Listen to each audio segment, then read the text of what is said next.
मैं ये बात बिल्कुल साफ तौर से कह सकता हूं, क्या बीबीसी चैनल पे, CNN चैनल पे, कई चैनल पे खुद मैंने देखा कि अफगानिस्तान में हजारों लोग मारे गए।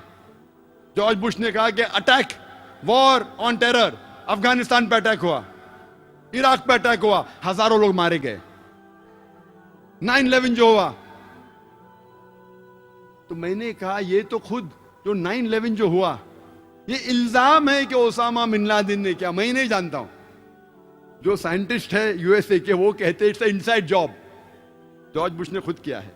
ये मैं नहीं कहता, नो कहते। सही है कि हकीकत है बाद में तहकीक करेंगे, अभी वक्त नहीं है, मैं जॉर्ज बुश को ज्यादा टाइम नहीं देना चाहता हूं।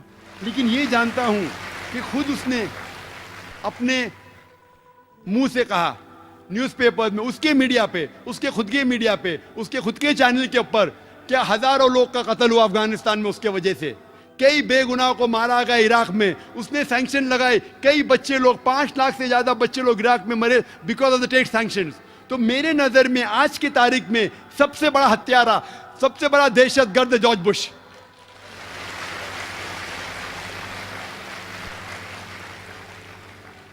फौरन यूएस काउंसिल जनरल उठ गया और ऑडिटोरियम के बाहर चले गया। क्यों? कुरान कहता है सूरह इसरा में चैप्टर 17 वर्स नंबर 81, वकुल जाल हक वज़ाकल बातिल इन्नल बातिल कान ज़हूका, कहो के हक आ गया है और बातिल का सर्वनाश होगा, और फी नफ्सी बातिल को खत्म होना है। फौरन हेडलाइंस में, ऑस्ट्रेलियन न्यूज़पेपर में, doctor Naik calls himself a fundamentalist and says number 1 terrorist in the world is George Bush. Australian paper में आया। कभी 2001 में 3 महीने बाद 11 सितंबर के, उस टाइम मेरे इल्म में कोई भी इंसान को मैं नहीं जानता हूं जो पब्लिक के अंदर कहा कि जॉर्ज बुश टेररिस्ट था। उस टाइम की बात कर रहा हूं, मुझे तो हक की बात करने का है कि नहीं, उस वक्त, इसलिए हेडलाइन में आ गया। आज हर ऐरा गैरा कहता है कि जॉर्ज बुश टेररिस्ट है। Every Tom Dick and Harry is telling that. अरे मैं नाम गिनाऊंगा आप लोग को कितने लोग टेररिस्ट कहते हैं तो पूरा दिन निकल जाएगा, नाम सिर्फ गिनाऊंगा तो। 2006 में वेनेजुएला के प्रेसिडेंट ह्यूगो चेवास ने कहा था कि George Bush is the biggest terrorist of the world and according to him US government is responsible for the killing of thousands of women and children and innocent men in Iraq. ह्यूगो चेवास ने क्या, number 1 सबसे बड़ा terrorist है George Bush. उसके बाद के president elect Evo Morales, उसने कहा कि जॉर्ज बुश टेररिस्ट है। हैरी बेलफोंट जो एक बहुत बड़ा एक्टिविस्ट है अमेरिकन और वो एक सिंगर भी है, उसने कहा कि biggest terrorist is George Bush. एक एमपी जो ब्रिटिश का है यूके में, जॉर्ज गैलवे, उसने कहा कि जितना खून टॉनी ब्लेयर और जॉर्ज बुश के हाथों पे लगा है बेगुनाहों का, वो जो लंदन ट्यूब के बॉम्बिंग जो हुए, जो टेररिस्ट लोग निकले, उससे ज्यादा खून जॉर्ज बुश और टॉनी ब्लेयर के हाथ में लगा हुआ है। किसने कहा? एक गैर मुस्लिम जॉर्ज गैलवे जो मेंबर ऑफ पार्लियामेंट है यूके का। हमारे इंडिया में भी कितने लोग ने किया? ज्योति बासु, उसने किया 2006 में कि George Bush is the biggest terrorist. Betty Williams जिसको अवार्ड मिला था नोबेल प्राइज फॉर पीस, अमन का अवार्ड मिला, वो कहती है I would love to kill George Bush,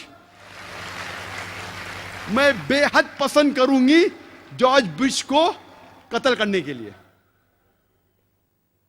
आप सोच सकते हैं Nobel prize for peace winner Betty Williams, एक औरत है जिसको नोबेल प्राइज मिला पीस के लिए, वो कहती है मैं नहीं देख सकती हूं बेगुनाह बच्चे मर रहे हैं, मैं चाहती हूं मेरे दिल से कि जॉर्ज बुश का कत्ल करूं।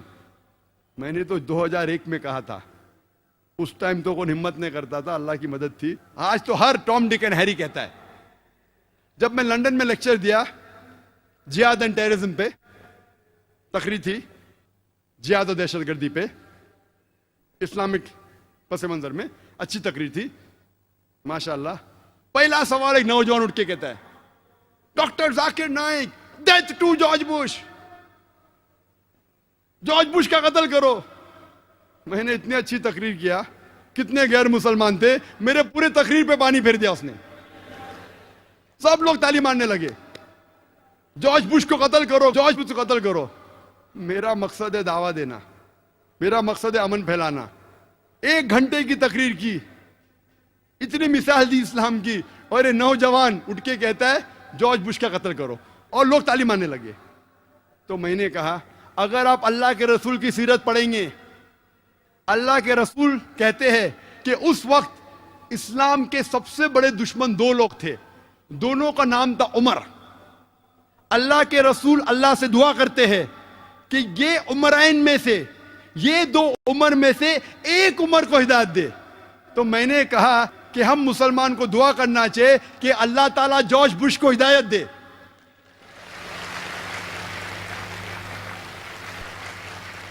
उसका कत्ल करके मुझे क्या कुछ फायदा होगा? तो सीरत जब पढ़ेंगे, अगर वो दुश्मन, हम जानते अल्लाह के रसूल ने जब ये दुआ की तो हजरत उमर रदियल्लाहु अन्हु, उमर बिन खत्ताब रदियल्लाहु अन्हु, उनको अल्लाह ने हिदायत दी। सबसे कट्टर दुश्मन थे इस्लाम के, बहुत सब लोग डरते थे मुसलमान, उनको हिदायत दी। फिर सबसे बेहतरीन मुबल्लिग, मुजाहिद बन गया इस्लाम के लिए। इसीलिए माइकल एच हार्ट ने उनको 100 की टॉप लिस्टिंग पे मोहम्मद सल्लल्लाहु अलैहि वसल्लम नंबर 1 दिया, और उनको दिया 52 नंबर पे।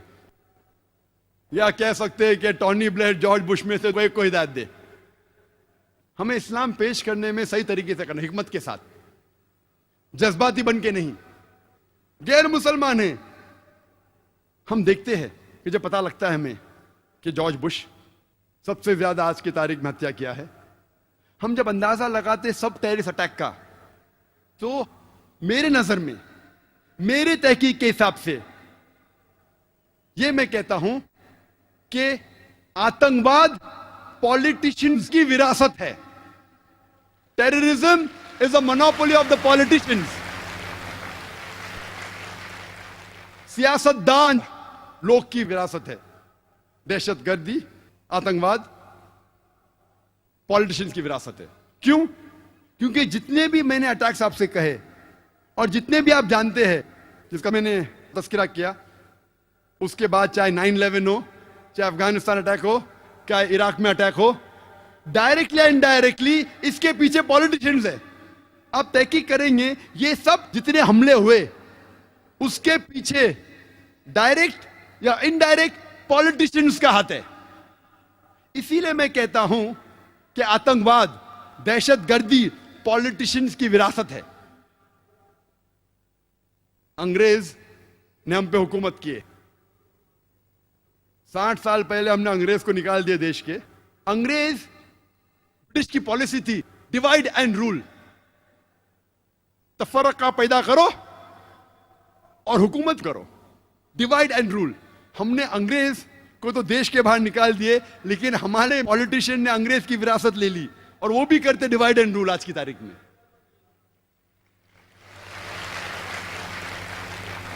आप हिंदुस्तान की तारीख पढ़ेंगे, आज हिंदुस्तान सबसे अव्वल मुल्क है, सबसे अव्वल देश है जिसमें सबसे ज्यादा कम्युनल राइट्स, सबसे ज्यादा मजहब के नाम पे दंगे फसाद होते हैं। सबसे ज्यादा दंगे फसाद अगर कोई मुल्क में होता है इस दुनिया में, वो हिंदुस्तान।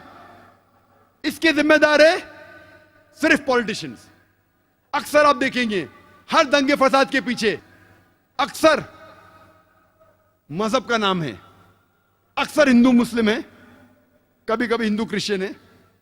अक्सर मजहब को आपस में लड़ाते हैं, काय के लिए? अपने वोट बैंक के लिए, अपने गद्दी को बचाने के लिए, अपने सीट हासिल करने के लिए वो बेगुनाह इंसानों को आपस में लड़ाते हैं। इसीलिए मैं कहता हूं, मेरे नजर में दहशतगर्दी, आतंकवाद पॉलिटिशियनों की विरासत है।